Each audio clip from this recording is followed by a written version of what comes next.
Welcome to the Uplevel Dairy Podcast. This is the podcast for dairy owners, managers, and their trusted advisors who are looking to take themselves and their businesses to their next level of performance, resilience, and success in the dairy farming business.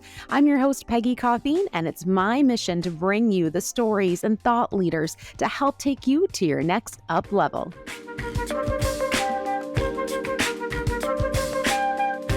Providing housing options for employees at Larson Acres has taken the turnover rate from an already low 7% all the way down to less than 1%.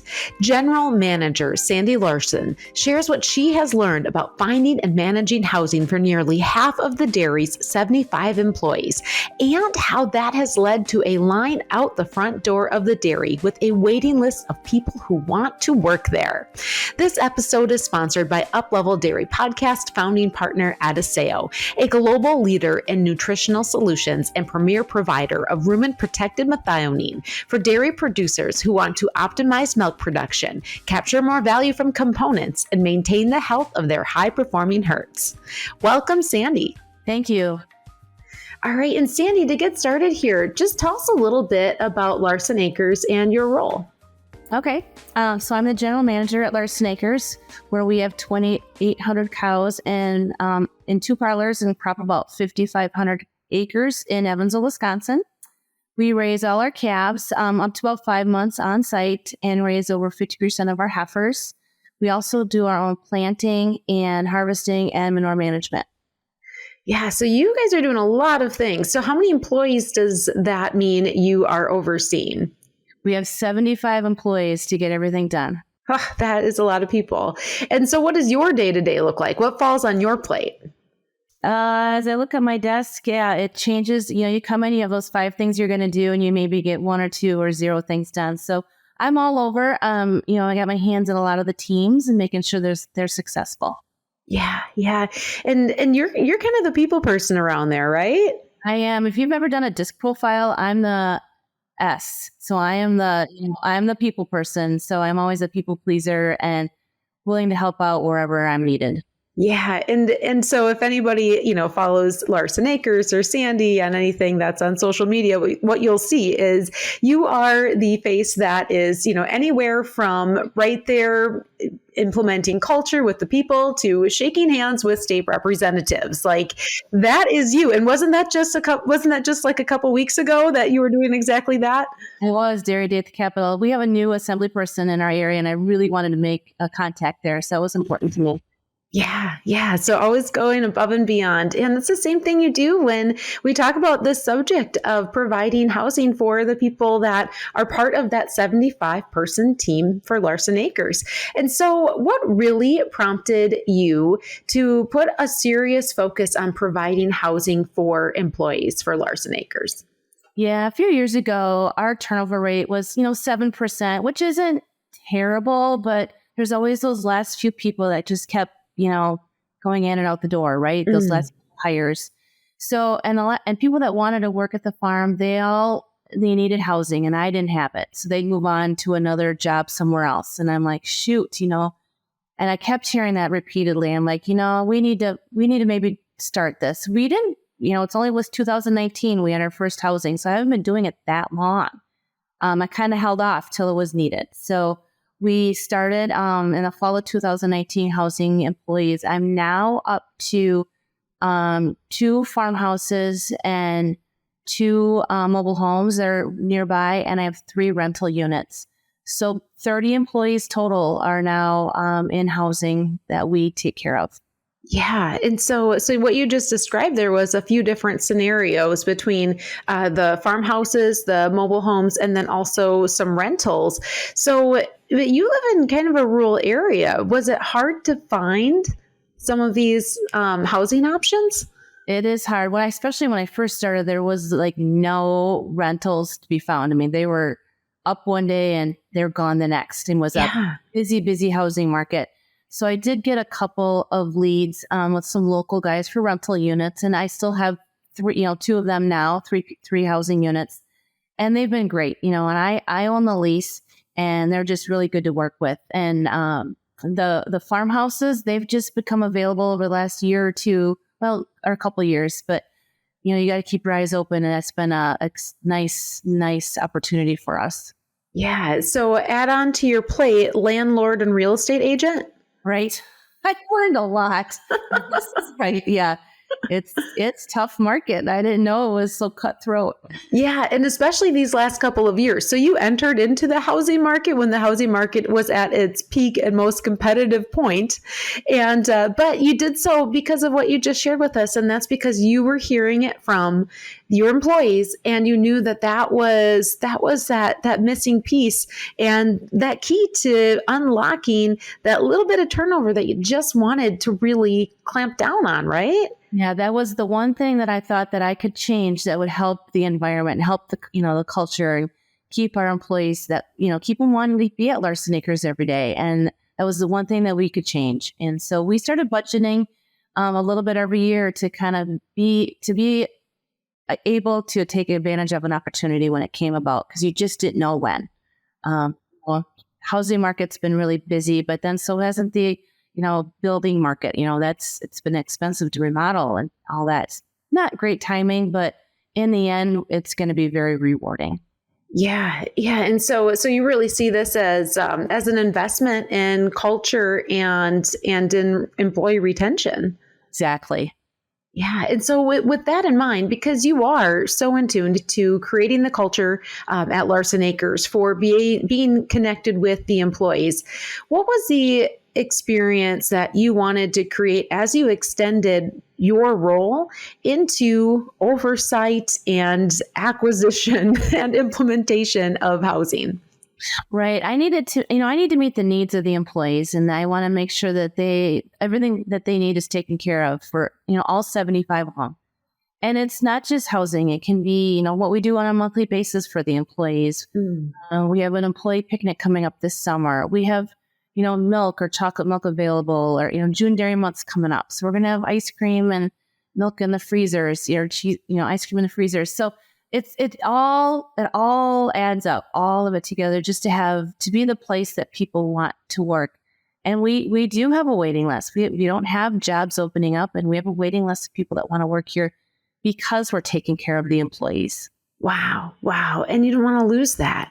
I do not. No. Yeah. Okay. And so with that in mind, as you entered into this realm a couple of years ago of providing housing so that you could take care of people and continue to make Larson Acres a place where, not too many people say that you have a waiting list of people that want to come work for you. Holy cow, that's incredible right there.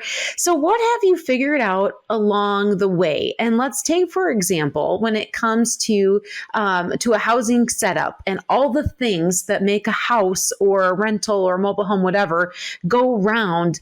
What are like your hard and fast rules for, hey, we will pay for and provide this, and employees will pay for and provide that? Where have you landed on some of those things? Sure. I want to keep things simple, on our end and through payroll. So I've come up with a set rent expense for them based on the location. So they're all a little bit different based on rent that I'm paying. So I'm not making it. It's not a profit for me. So I'm passing it along. They have to pay for their heat and electricity it's all rolled in. So I've kind of kept track of it, and kind of came up with, this is what your rent will be when you live there. If, we keep track of it, and if it gets a way out of whack, we'll adjust it. So that keeps things simple that way. And then I do provide a lot. So when they move in, I'll provide beds. I provide, couches. I do kitchen, anything leading into kitchen, pots and pans, silverware, all that. I took pictures when I first started, like, this is what I put in there. This is what should be when somebody leaves. But it's been a few years. It's just a little harder to take care of that now. But just filling it with things that somebody can walk into and have a home that's ready to be lived in is very helpful, I think, for them. Yeah. So back to what you shared before about taking care of people. Mhm. right? Yep. And so now when it comes to something like, bedding, what have you figured out to be able to help you manage that piece? Because that can be a challenge, with, so you have different people moving in and out, different, literally, when I say bugs, literally bugs that can come with the package. Like, what have you found to be a good way to handle beds and bedding for your employees? Yeah, we started a few years ago getting like air mattresses and sheets and a pillow and a towel, kitchen or bathroom towels. That's kind of their package. I think it was $125 value. Here you go.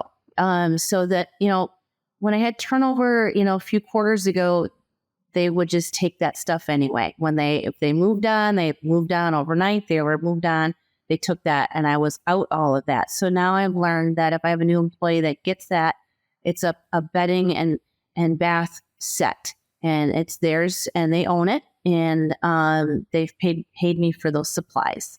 That's Yeah. worked really well for us. Okay, so they walk in, they've got their basic things taken care of, like I said, taking care of people, but you've been able to manage it in such a way too that you're not, it's an investment that pays itself back, but not something that you're out for a loss with, right? So yeah, I housing it can't be. I don't want to be losing a ton of money. I want to make sure it's just something that we're going to reap rewards in a different way, right? Yeah, yeah. And do you think that's happening? Oh, definitely. I mean, our turnover rate has dropped from 7% to under 1%. And like I said, Wow. we were waiting lists. I wish I could create more jobs, because there's family members that want, like, hey, Larson Acres is a great place. I want to work there too. So they're waiting for their opportunity. Wow. What does that mean to you? It feels great. That's what we've been striving for. And it takes years to get there. Like, Yeah. you go through these training sessions and have these training programs, like get your employees off to a great start and all that. And you'll see it in the end. And because you'll become the place that people want to work. And I think we're getting there, and that's very exciting. Yeah. And would you say that what you've been able to bring into this housing picture of, what you've got set up, what you provide, is that a pretty critical link in being able to make that come full circle? It is, and it's hard to get to, like, where is that? Where's that line? Like, how many housing units do I need? Or how many Yeah. people, and how many people are going to live here? Because there was a time where I wasn't full. I had these units, and I had, allotted for 2 or 3 or 4 people in those units, and I wasn't full. But I wasn't making the people that were living there pay for something that I wasn't fully staffed for. So there's that fine line, like, do I need to look for another housing unit, or is this my comfortable level? That was a learning curve as well. Just kind of like, what are the needs? I don't want to get overextended and then Yeah. paying for something I'm not using. Yeah. So how do you make the decision of whether or not, how were at that time making the decisions of whether or not it was time to, invest in another property or take out another lease?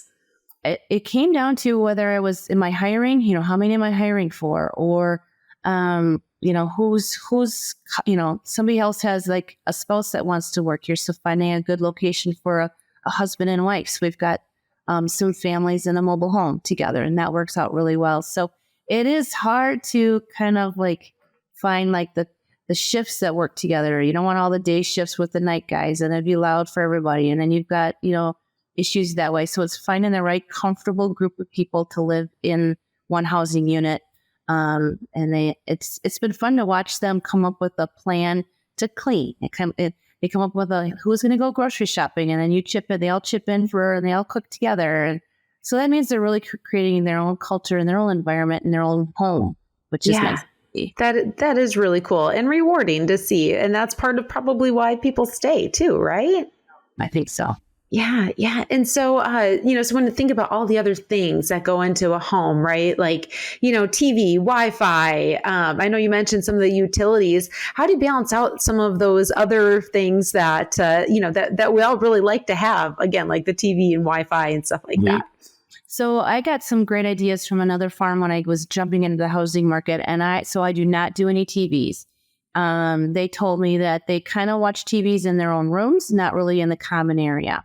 I'm like, okay, so I didn't worry about the TV situation. Wi-Fi, yes. definitely put that in right away. Add that into the rental contract. They all want it. I think that's $50 to $60 in our area. So that's automatically included. I do, one thing that's really been good is putting the keypad locks on the doors for their bedrooms and the outside door in most of my units. Cause that way they have their personal space. They may share a room with somebody, but, I can use the code of their time clock number so they know it. And that's their sure. room. So they've kind of got secure area, but there's a common area. So that's been really a helpful idea too. Yeah. Yeah. And you mentioned a little bit about how you pair people up for housing based on, say, like the shifts they're working, or if it's a family, that's an easy pairing. Do you find, what about when it comes to keeping people housed with those that are on their teams? Like, say an outside crew or a calf crew or a milking crew. Like, do you find that it's beneficial for people who work together all day to live together or not? I think I've got a good mix of that. So I've got some herdsmen living with calf care. I've got some milkers with, sand crew. So it is a mix, and maybe they're on the same shift during, at the farm, but not the same department. So that's been very good. Yeah. So you have to, I'm just thinking about all the things that fall on your plate, right? In addition to the things that were your job before you became housing manager. But it's finding the properties, it's doing the setup of the properties, it's managing the relationships of the people in these environments.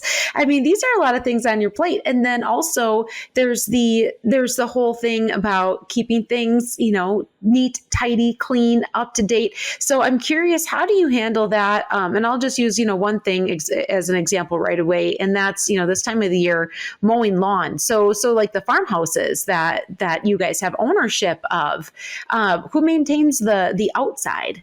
Yeah, great question. So the one farmhouse is right across the street. So my landscaping crew, they can just buzz over there and get that house done. The other farmhouse is about half a mile down the road.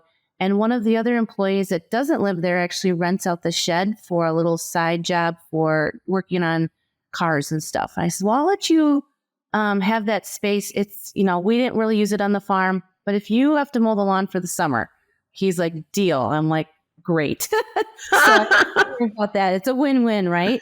Yeah. Creative that way. That works out really well. The rentals, I either pay somebody in that area or the landlord takes care of it too. So that's kind of nice. Okay. And same thing with snow removal? Yeah. Snow removal. We've got we do a lot of that ourselves, and then we'll buzz down there and get those too. But I do that, in summertime, I put some air conditioners in too. They don't have air conditioning, take them out in the fall, take a shovel and some salt. I want them to be safe. I want to provide things that they might not think that they need. So that's something else you just kind of start thinking about, like, oh, I got to get them a shovel. And you don't think about it till you need it. Yeah. So how do you keep yourself organized when it comes to managing all of these details and the seasonality too? There is. So I actually kind of have been creating a spreadsheet, like, make sure we check this. So, we back to the cleaning, I put up a sheet from like the National Farm Program is a great resource. I went in, I could print in English and in Spanish, just a cleaning guide, weekly, monthly, annually, seasonal. Do they do it all? Probably not. But they're really doing a really nice job. When I walk in and I see that the kitchen is clean, that just tells me a lot, right? I know when my kitchen's not clean, I'm like, then I'm a hot mess. So they really do. They do a lot of cooking, and if that's cleaned up, then I know that they're being respectful to the other employees. So I do post that. I have had some, like, somebody was pulling more weight than the others, and we'd have to sit down that whole housing unit and say, hey, get back on track, be fair. They do a lot of it on their day off. But that one person should be responsible for everything. So that's been very good. I have passed along some of this to my supervisor that's in charge of the parlor's operations supervisor. He speaks Spanish. I don't, Quito, a little bit, but I can't, sometimes it's hard to communicate. And so I have offloaded some of that responsibility to him, and he knows those employees just as well as I do. And he knows who's a good fit to live with who. Where's our next opening going to be without moving a whole bunch of people around. So that's been really helpful for me as well. But some other things I guess I'd put up is other signage is emergency information. Oh, yeah. My information, it's got the closest hospital, the closest clinics, call 911. It's got the landlord's information on there. So I've got that in English and in Spanish. So that's important to me to keep them safe. Yeah. So you're providing, the signage for not just the scheduling and all that, but just kind of some of that basic safety information to make sure everybody knows where to call and who to go to when something comes up. Exactly. Yeah. And do you do regular drop-ins or check-ins to see how everyone's doing inside and how things are being maintained? We need to do better at that. I always thought we would, if they knew we'd be in during payroll week, this is their week to make sure that they had an extra clean. Are we in there every payroll week? Probably not. But, there's been needs like they need, come look at this. This isn't working, or our washing machine is leaking, or the dryer stopped working. So we're in and out of them. But we need to do a better job of regularly being in there, just to make sure, again, that things are being clean and well kept. So that's an improvement on our end. But overall, I've been super pleased with all of them.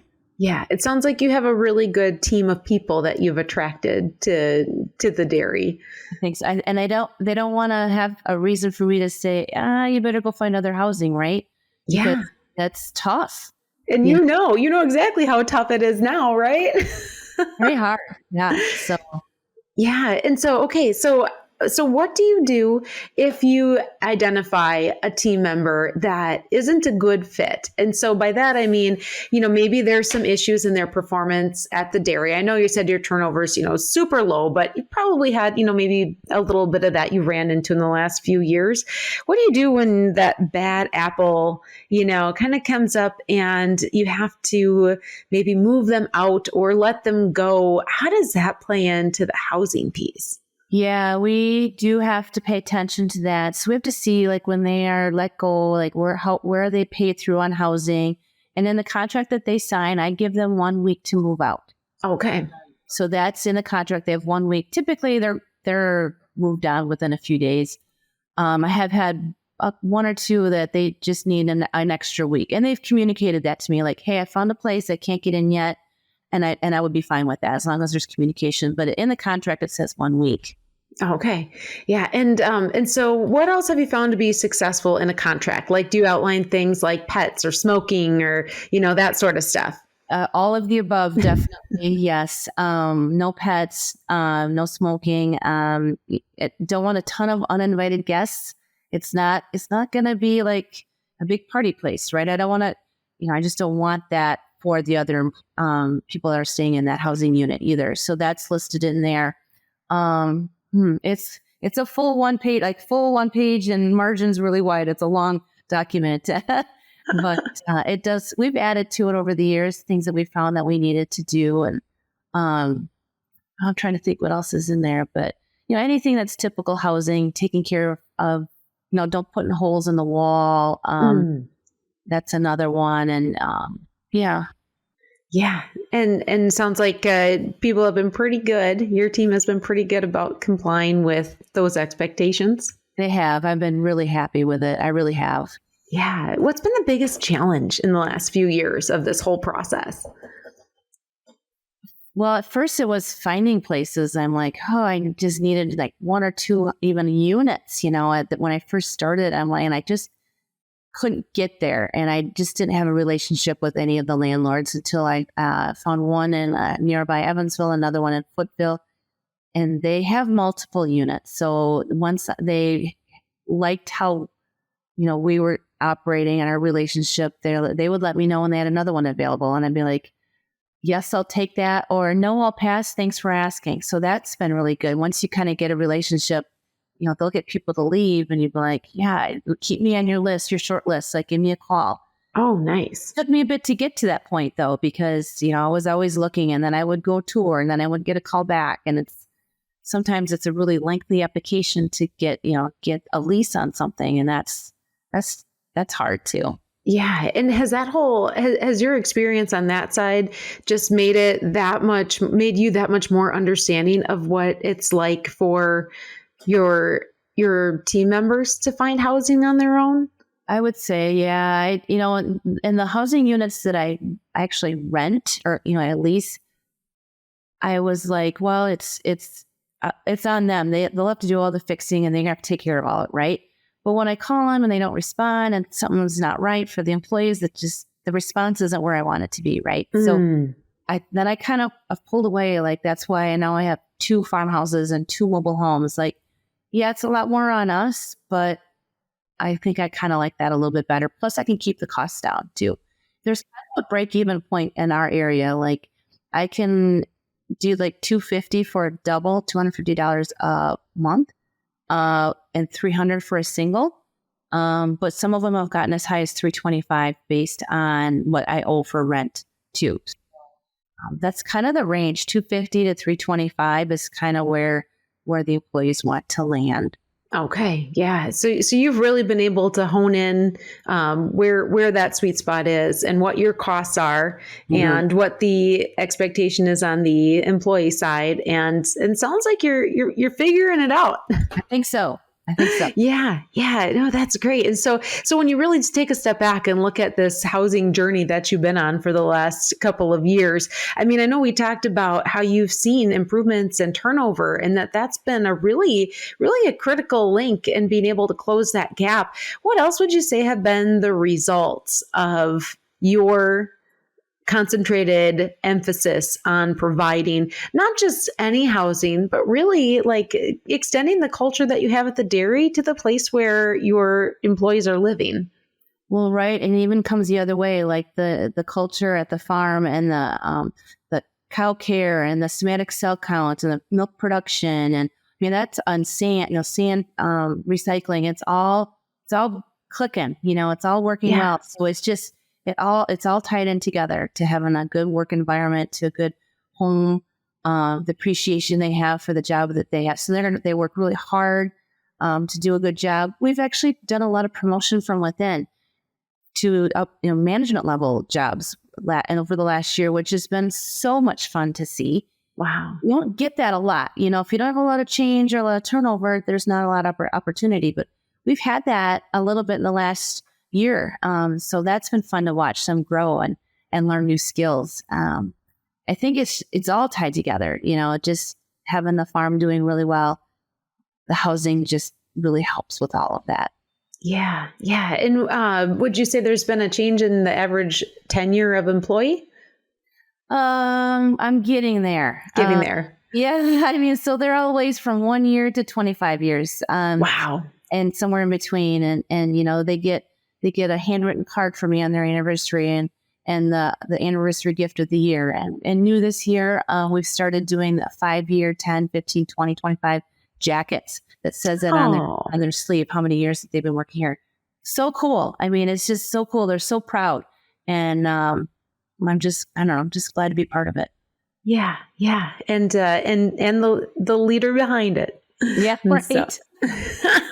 Oh, Sandy, well, this has been great. Thank you so much for sharing your experience and really, what you've learned along the way in these past couple of years of adding housing manager to your very lengthy resume at Larson Acres.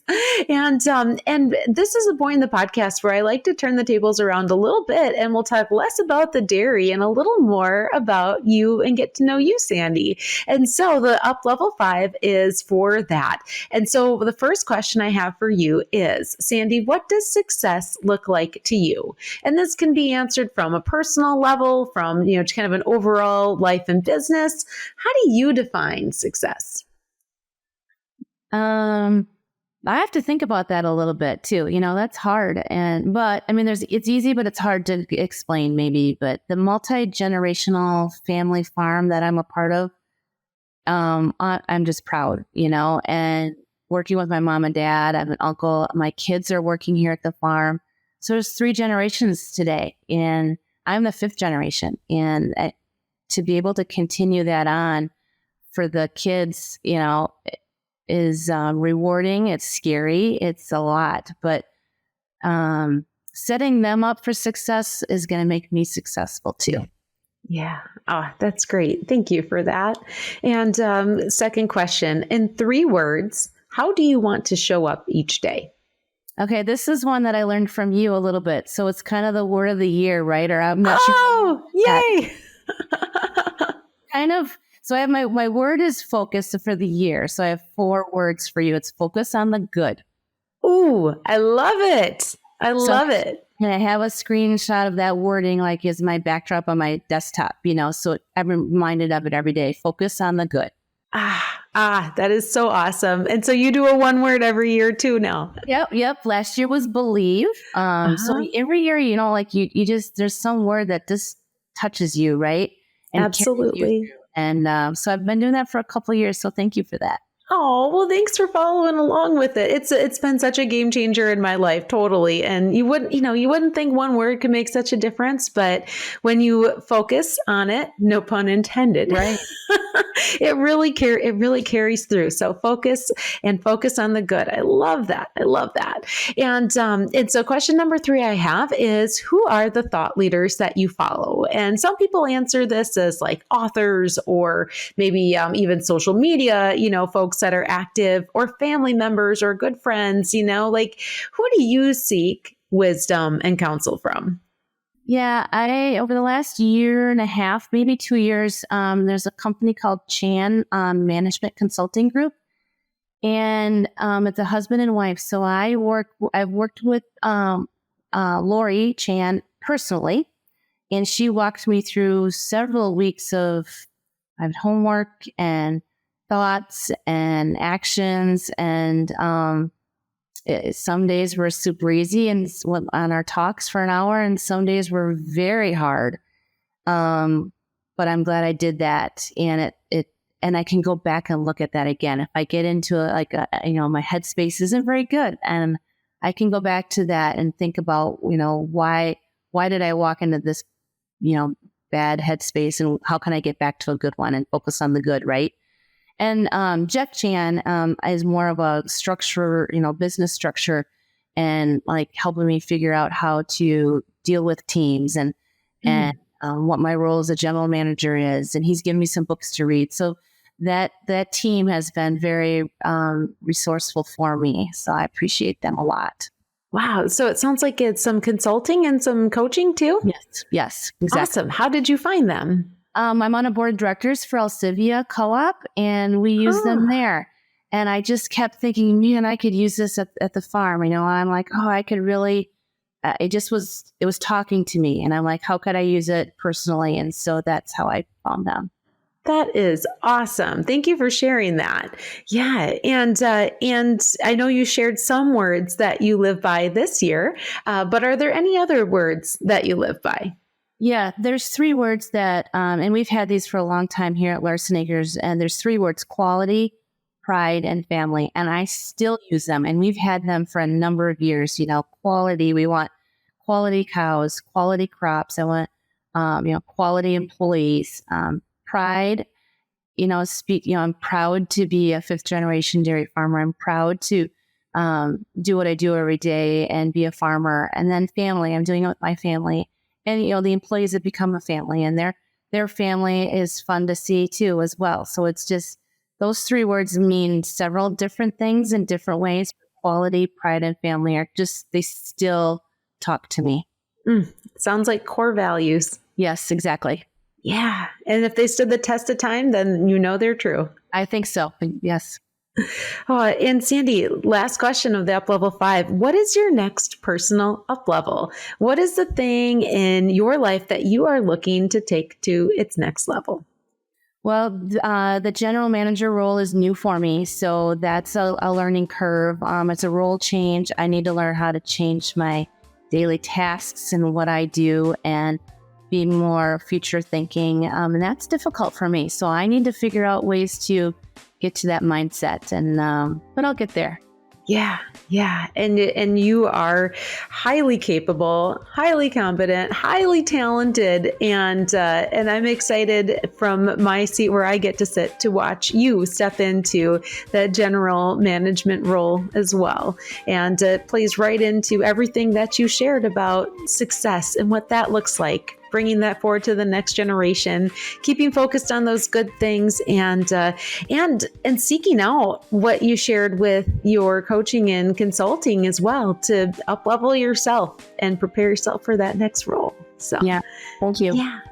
Excellent. Well, Sandy, thanks so much for jumping on with us today on the Uplevel Dairy Podcast. Thank you. This episode is sponsored by Uplevel Dairy Podcast founding partner Adiseo, a global leader in nutritional solutions and premier provider of rumen-protected methionine for dairy producers who want to optimize milk production, capture more value from components, and maintain the health of their high-performing herds. Feed is the greatest expense on any dairy operation, and don't you want to know how an adjustment to the ration will affect your bottom line? Adiseo empowers nutritionists to make informed ration balancing decisions with MilkPay.com. Customizable to your dairy's own data, this profitability calculator puts the power of real-time milk market information in the palm of your hand. Find out how much your latest ration change is really costing you with the free MilkPay app available on iOS and through MilkPay.com.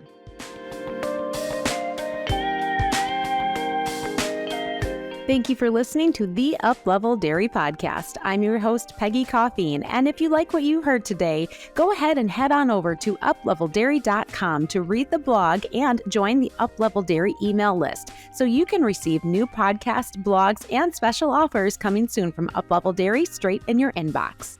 To listen to more episodes, head over to Apple Podcasts, Spotify, or YouTube, and don't forget to rate and review. Connect with me, Peggy at upleveldairy.com, and follow Uplevel Dairy on Facebook, Instagram, and LinkedIn.